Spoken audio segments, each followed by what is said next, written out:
Professor Dyson, you are a learned and godly man, so perhaps you could help us with the questions that E.W. Jackson raises.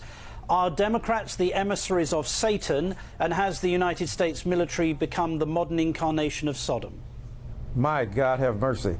You know, Martin, what's interesting here is that this man wants to make God co-sign his bigotry. He wants to bring in divinity to bless his earthly intransigence and his refusal to acknowledge that all human beings are children of God. Even Jesus said, I have sheep in another, my Father has sheep in another fold. There are believers beyond my own particular tent, so to speak. So none of us have the right to cast anybody into hell, and none of us has the right to cast aspersions upon the character of somebody else because we disagree with their sexual orientation.